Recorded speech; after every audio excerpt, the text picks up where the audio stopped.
पिछले 2 लेक्चर्स में nature of human resource management को समझने के लिए हमने इसकी कुछ विशेषताओं को जाना, जो कि इस तरह थी। इनहेरेंट पार्ट ऑफ मैनेजमेंट यानी प्रबंध का अंतर्निहित भाग है। दूसरा, परवेसिव फंक्शन यानी सर्वत्र व्याप्त कार्य है सभी प्रकार के उपक्रमों में और उपक्रम के सभी विभागों में और सभी प्रबंधकीय स्तरों पर इसको अनिवार्य रूप से लागू किया जाता है या अपनाया जाता है, इसलिए ये परवेसिव फंक्शन है।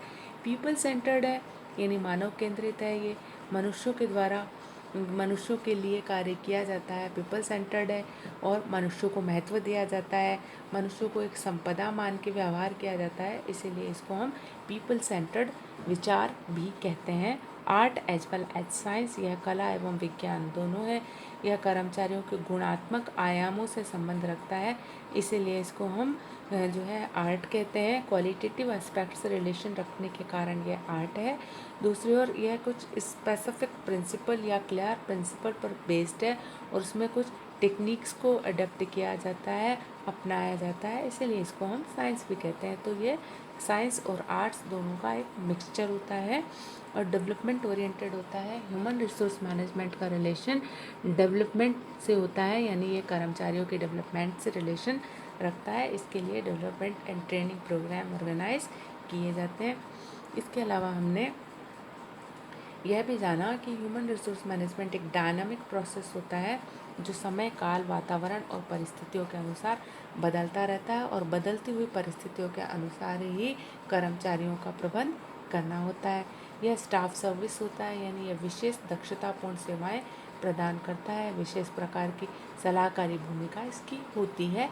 इसके अलावा यह एक फॉरवर्ड लुकिंग प्रक्रिया है, यह भविष्य की ओर देखती है, आगे देखने की प्रक्रिया होती है, जिसमें भावी मानवीय आवश्यकताओं का पूर्वानुमान लगाया जाता है और उसी के अनुसार कर्मचारियों का प्रबंध किया जाता है, कर्मचारियों की व्यवस्था की जाती है। So it's forward looking procedure. Fulfilment of various goals, human resource management का रिलेशन कर्मचारियों की विभिन्न आवश्यकताओं को पूरा करने से होता है, चाहे वो उनकी पर्सनल रिक्वायरमेंट्स हो या ऑर्गेनाइजेशनल रिक्वायरमेंट हो। तो यह कर्मचारियों की सभी प्रकार की या विभिन्न प्रकार की आवश्यकताओं से संबंध रखता है।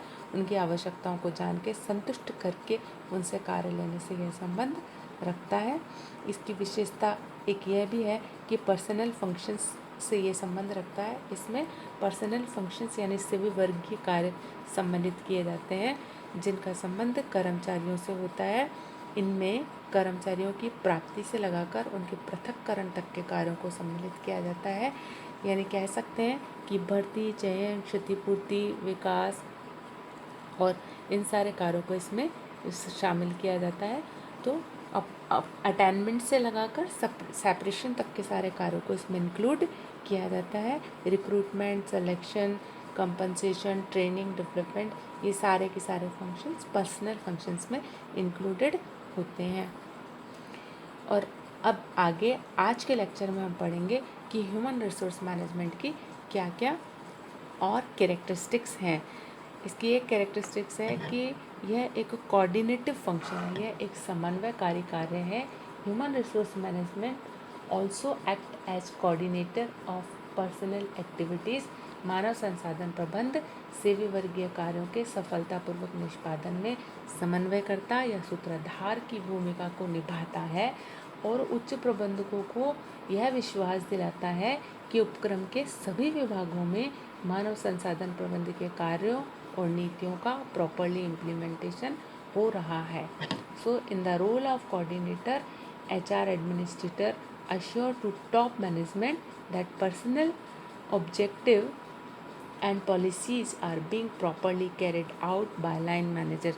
तो इस तरीके से यह एक कोऑर्डिनेटर के रोल को प्ले करता है और उच्च प्रबंधकों को या टॉप मैनेजर को यह विश्वास दिलाता है या अश्योर करता है कि सभी जगह पर ह्यूमन रिसोर्स मैनेजमेंट की पॉलिसीज़ का, प्लान्स का, प्रोग्राम्स का प्रॉपरली एग्जीक्यूशन हो रहा है और सभी विभाग सही तरीके से मानव संसाधनों का प्रबंध कर रहे हैं, मानव संसाधन की नीतियों का ठीक प्रकार से इम्प्लीमेंटेशन किया जा रहा है। तो इसकी भूमिका एक सूत्रधार की या समन्वयकर्ता की भूमिका होती है। इसकी अगली विशेषता है कि यह एक कंटिन्यूअस प्रोसेस है। ह्यूमन रिसोर्स मैनेजमेंट जो है वो नेवर एंडिंग प्रोसेस होता है और यह तब तक चलता रहता है जब तक कि एक उपक्रम का अस्तित्व रहता है।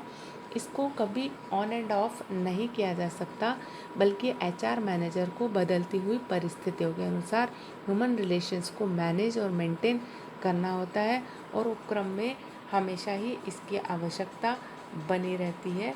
इसीलिए यह नहीं कह सकते कि मानव संसाधन प्रबंधन वह कार्य है जो कि सप्ताह में एक दिन कर लिया जाए या एक दिन में कुछ घंटे कर लिया जाए या जब चाहे तब ऑन एंड ऑफ कर लिया जाए।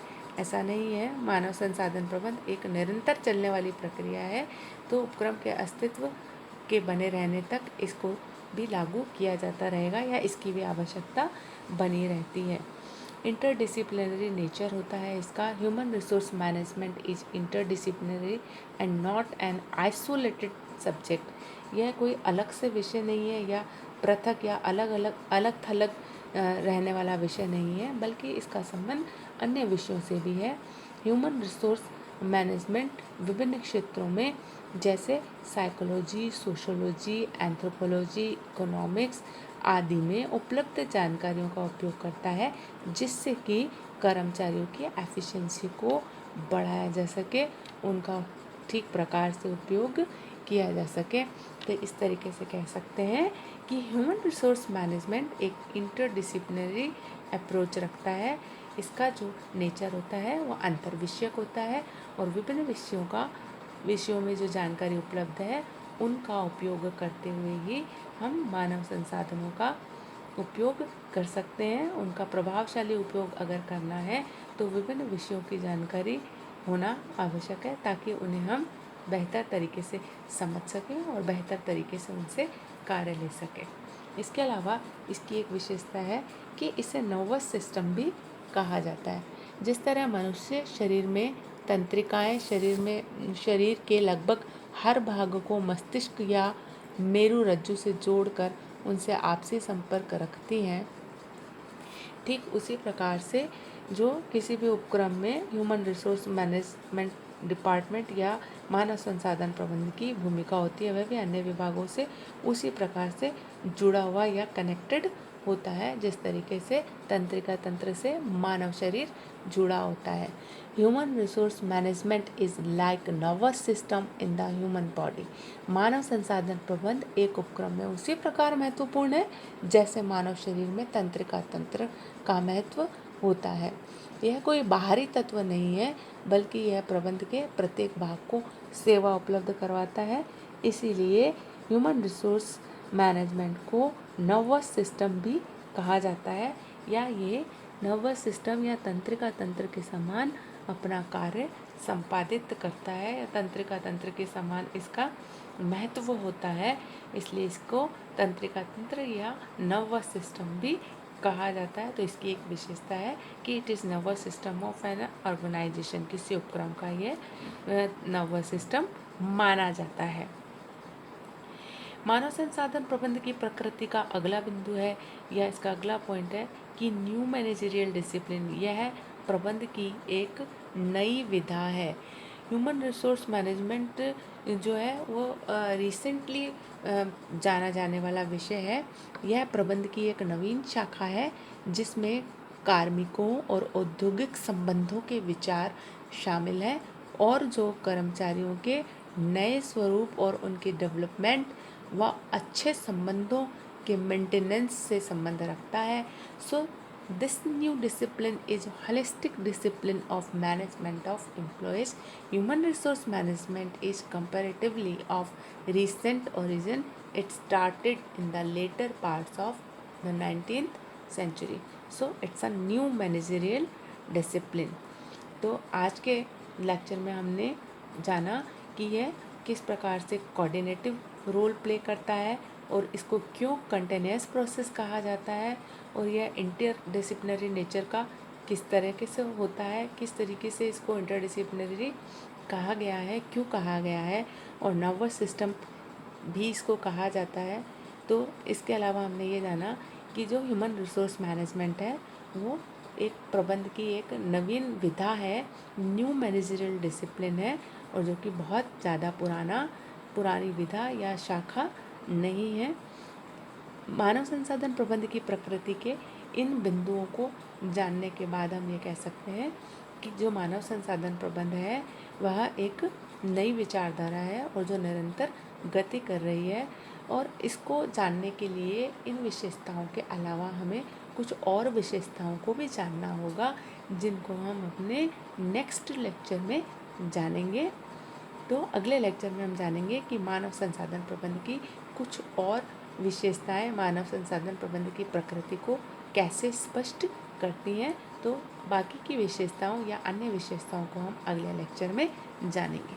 Thank you.